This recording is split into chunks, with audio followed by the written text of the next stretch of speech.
While the miniature hobby has something for everyone, lore, painting, modeling, gaming, not every one of these pillars is treated equally. We're down to brass tacks today talking about a double standard in our community. The villainization of competitive players. Welcome to Corner Case, a community for wargamers by wargamers. You're in the hobby corner with me, your host, your hypocrite, and your best friend, Deck.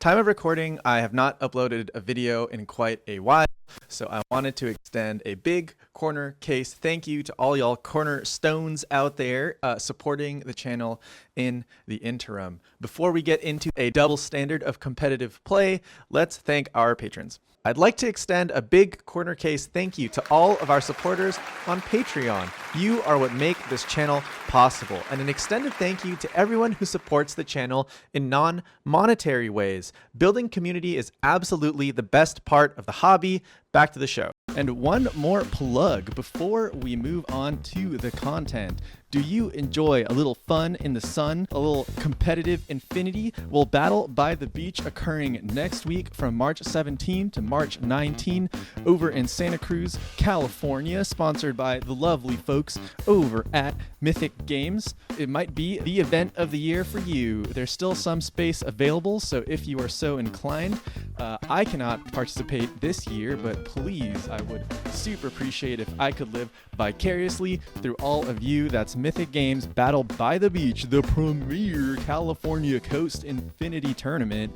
Link in the description below. And now on to the show. Now, I identify as a competitive player myself, which is not to say that I am very good, but I do like playing at tournaments, and like I assume most of you do enjoy winning when it does happen. Which is why I was surprised when friends called me out for some microaggressions towards competitive play.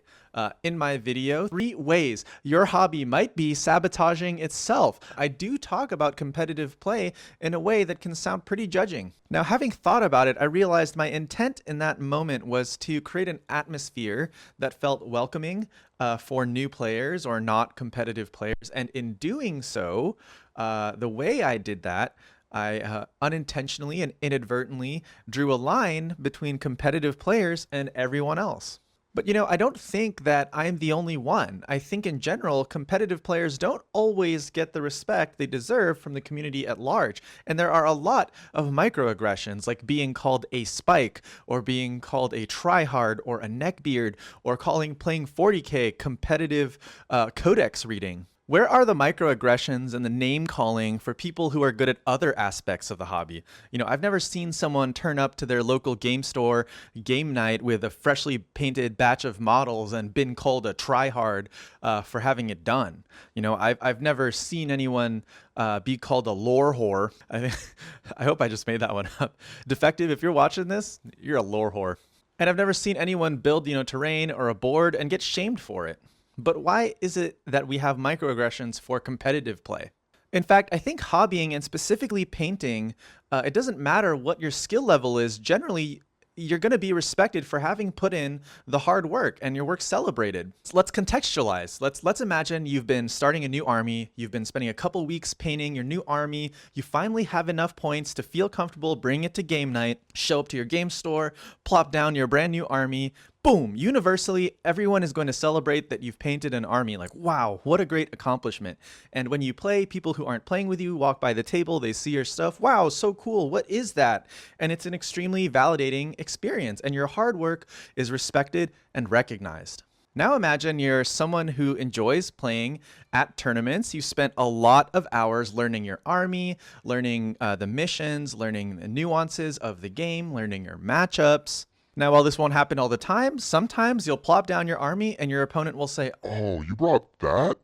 And they might accuse you of meta chasing, and they might be a salty loser. What I mean to illustrate here is that both players put in a lot of hours outside of the game towards their hobby. The painter put in a lot of hours hobbying and painting, and the competitive player put in a lot of hours learning how to play their army, how to play this game effectively. But by and large, it is way more common, way more likely that the painter is going to get praise or respect for their efforts. And there's almost no chance that the painter is going to have a punishing experience for their efforts.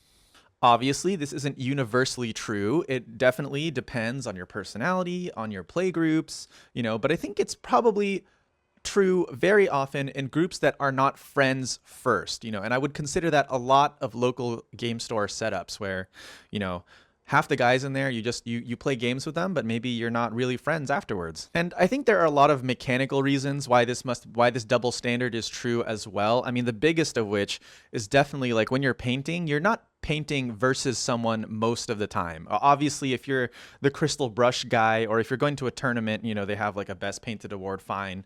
But on your local game night, average local game night, you're not painting and then winning and someone else has to lose, versus the only way that you pay off on your competitive play dojo training is by winning games, which inherently means someone loses. And people will go a long way to rationalize why they lost. Another big reason is that hobbying is like generally a solo activity. Yes, like you can paint in groups, but even when you do that, you're still kind of doing your own thing, versus playing the game like inherently comes with all the challenges and baggage of, interpersonal, having to communicate, having to empathize with another human, and both players can be responsible for making the play experience bad. There are plenty of other reasons, but I want to pivot to talking about all the great things that come from competitive play and players focused on it. Not the least of which, in my opinion and experience, has been that players focused on competitive play have been the ones keeping the communities running. Absolutely. When I was playing X-Wing, when I was playing Malifaux, Guild Ball, 40K, and now Infinity, it's the players who are chasing tournaments, who are chasing the big group events. Those are the guys who are not only organizing your game night, your average game night, but they're also the people who are showing up consistently because they want to get in the reps. So I would go as far as to say that competitive play is absolutely the backbone, the foundation of a majority of wargaming communities. Fight me. That could be a cold take. It's probably a cold take. I'll fight over a cold take. Competitive players also probably drive sales, which I find evidenced by Games Workshop's obsession with changing the rules constantly and making sales. Our hobby is inherently consumer. Making sales is a way to keep our hobby sustainable and to keep companies competitive with each other. So it really stimulates the wargaming market. The wargaming hobby without the competitive play aspect is probably just like a bunch of we're probably like maybe the tank diorama people, if we didn't have the competitive play.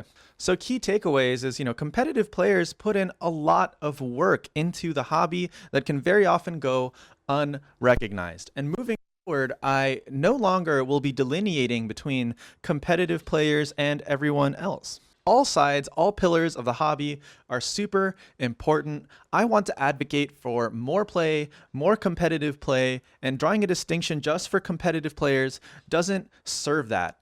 So in the future, let's all just play more. That's all I got. Thank you so much for watching this video, for participating in the channel. Please like and subscribe. Leave your comments below. Have you been double standard? Join the Discord. Thank you to all of our Patreon people, and we'll see you next time. Venerate the Emperor by subscribing now! Only in death does subscribing end!